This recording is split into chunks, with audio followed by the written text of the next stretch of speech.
Just 2 hours ago, Allied air forces began an attack on military targets in Iraq and Kuwait.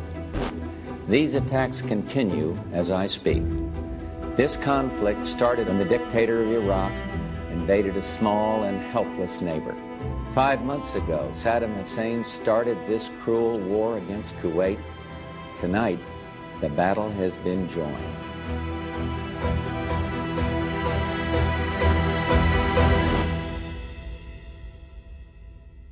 I joined the Army in 1988. It was probably 2 weeks after my 18th birthday. I had two older brothers that went to the Army, so I kind of followed in their footsteps. I saw how they were able to get away and do something with their lives, so I followed suit. So 2 years in, I was stationed at Fort Hood. I was a medic, combat medic in the engineering unit. As a medic, I stayed out in the field a lot, going out with the field units, 2-3 weeks at a time out in the field.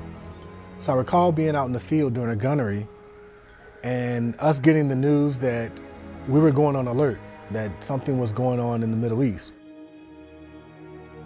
We're talking the days before social media and the internet, so you don't get a full story, it's kind of word of mouth. And I remember them pulling us back in early from the field and coming back into garrison and having a formation. And our commander telling us that Saddam Hussein was showing a show of force against Kuwait. And it was possible that our unit was going to deploy, so we were going to be put on alert. I remember landing in the Middle East, right on the Persian Gulf, and I'd never felt heat like that in my life.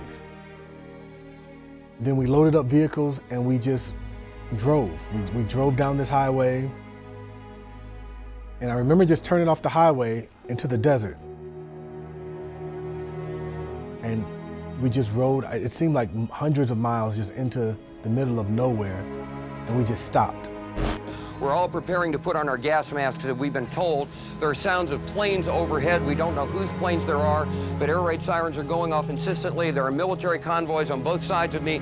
We're being told to get off this platform and get inside into the air raid shelter.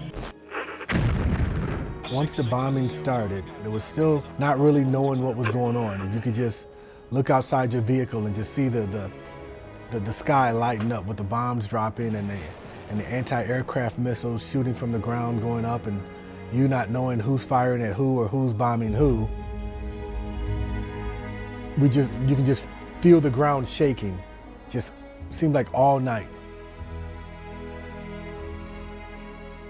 We spent a lot of time gathering POWs.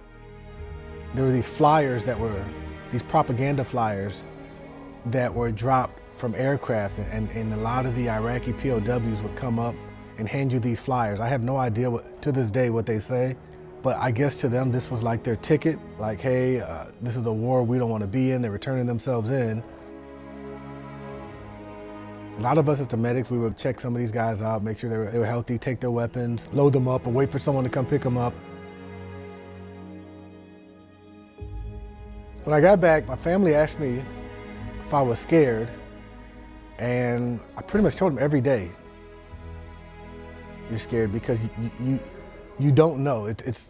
Every day is kind of like the unknown. You're in the middle of nowhere, so every day you're afraid. You're afraid that you're not going to come home.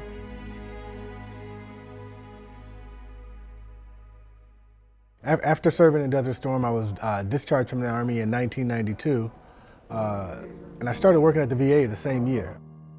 When I started here and working with veterans and taking care of veterans, I knew this is where I wanted to be. I wanted to be at the VA. So now I'm a social worker at the VA hospital. I work with homeless veterans. We help them work past their barriers that kind of led to their homelessness, which may be mental health issues, addiction issues, and we help them get housed and teach them the skills so they can live independently. I love what I do. I love working with veterans. I love sitting down with veterans and just sharing stories with them. And I guess it just was something that was instilled in me, like I'm still in my combat medic mode. And every day just showing up like on the battlefield, out to help save someone, and I just feel like this is what I was born to do.